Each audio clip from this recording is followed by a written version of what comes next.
Selamat siang, Mas Palgi.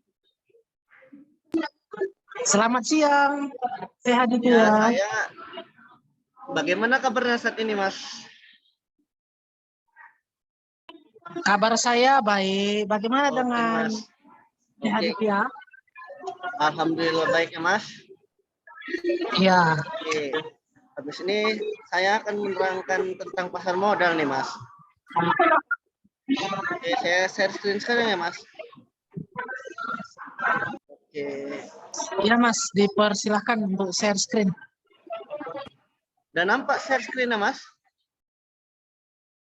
Lagi loading. Udah nampak ya? Ini baru Oke. nampak. Iya. Selanjutnya adalah pasar modal ya, Mas. Oke, Oke, saya sana nih ya. Bentar ya, Mas, ada kendala sedikit.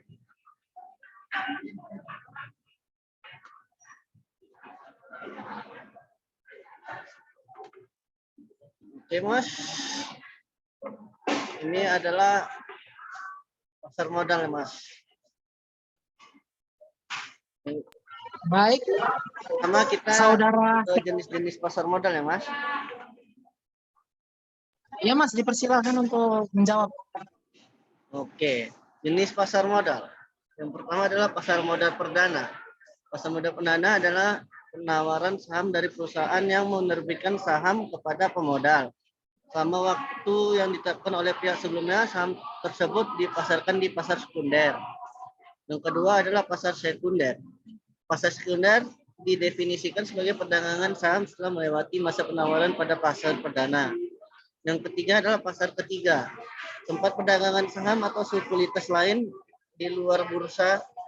Bursa paralel merupakan satu sistem perdagangan efek yang terorganisasi di luar bursa efek resmi dalam bentuk pasar sekunder yang diatur dan dilaksanakan oleh Badan Pengawas Pasar Modal dan lembaga keuangan. Yang keempat adalah pasar modal keempat. Pasar keempat merupakan bentuk perdagangan efek antara pemodal dan kata lain penglihatan saham yang pemegang saham ke pemegang lainnya tanpa melalui perantara perdagangan efek. Selanjutnya adalah manfaat pasar modal ya, Mas. Ya, silakan Mas. Silakan, Secara umum, silakan. manfaat dari keberadaan pasar modal adalah menyediakan sumber pembiayaan jangka panjang bagi dunia usaha sekaligus memungkinkan alokasi dana secara optimal. Yang kedua adalah memberikan wahana investasi yang beragam bagi investor sehingga memungkinkan untuk melakukan diversifikasi.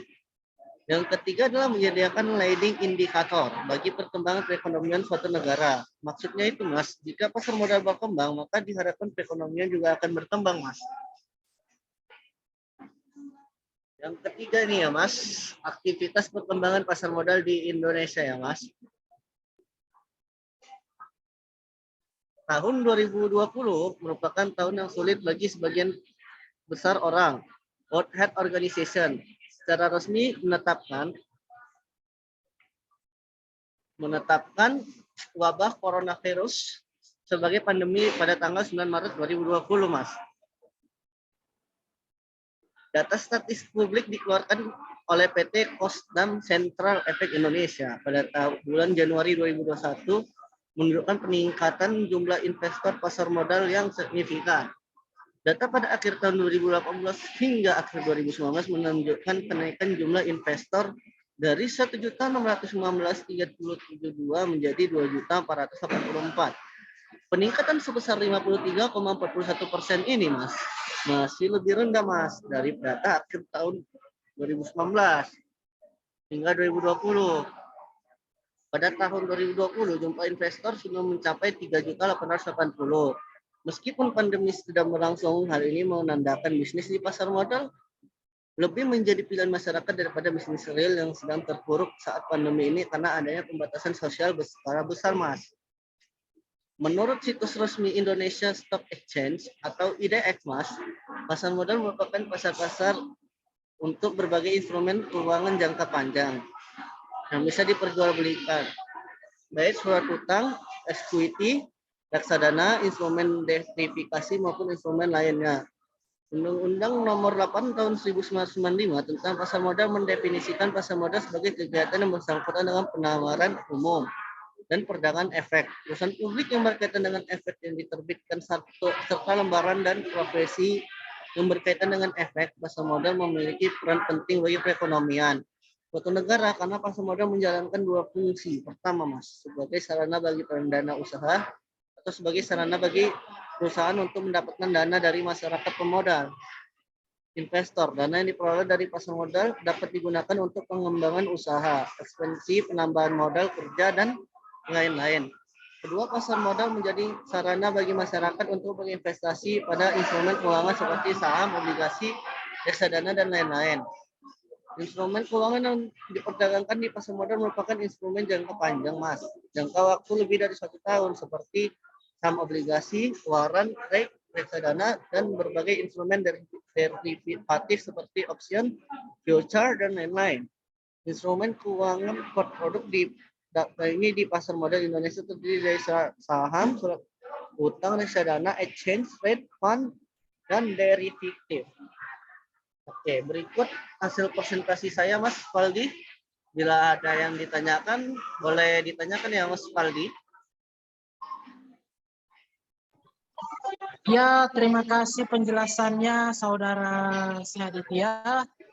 Kali ini saya ingin menanyakan satu pertanyaan kepada kuat, Mas Faldi. Saudara Coba Syaditya. diulangi, Mas Faldi. Ya, saya akan menanyakan satu pertanyaan untuk Saudara Syaditya. Bisa, Mas? Bisa, Saudara saya? Oh, ya boleh. Tanyakan aja, Mas Faldi. Baik, ini pertanyaannya. Menurut Saudara Syekh Aditya, apakah dengan berpindahnya kewenangan pengawasan dan pengaturan dalam pasar modal dari Bapepam LK kepada OJK memiliki pengaruh yang signifikan terkait dengan penanganan insider trade? Bagaimana, Mas, pendapatnya? Oke, akan saya jawab ya, Mas Faldi. Kalau menurut saya, Mas Faldi, Ya. gini. Kewenangan penanganan insider trading di era OJK, menurut pendapat saya ya, Mas, tetap sama, Mas. Karena pada dasarnya kewenangan menyelidiki, menangani, dan melakukan tetap berada di Parlemen. Maka dengan pemahaman saya, dengan adanya OJK secara kelembagaan tidak mengalami perubahan signifikan, Mas. Artinya gini, Mas. Tetap saja Bappenas yang memiliki kewenangan penuh terhadap kasus insider trading di Indonesia, Mas.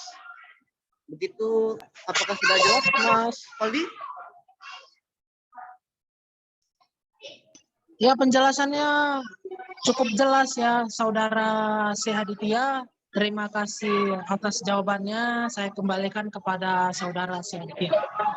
Oke, udah cukup ya, Mas Faldi. Sekian penjelasan dari saya. Bila ada pertanyaan lagi, mohon dijapri saja saya ya, Mas. Nanti akan saya jawab setelah saya ada waktu ya, Mas. Baik, Saudara Syekh Aditya, saya rasa itu saja. Oke, terima kasih Mas Faldi. Sehat-sehat selalu ya, Mas Faldi. Ya, semoga Saudara Syekh Aditya juga selalu sehat. Ya, terima kasih, Saudara Syekh Aditya. Dan jangan lupa memakai masker ya, Mas Faldi, kalau keluar. Karena ini kan lagi musim pandemi loh, Mas. Ya, Mas. Oke, sekian dari saya, Mas. Saya izin pamit dulu, Mas. Ya, saya juga izin, saya juga lagi di jalan. Oke, Mas. Terima kasih atas Zoom meeting siang kali ini. Next time. Goodbye, Mas.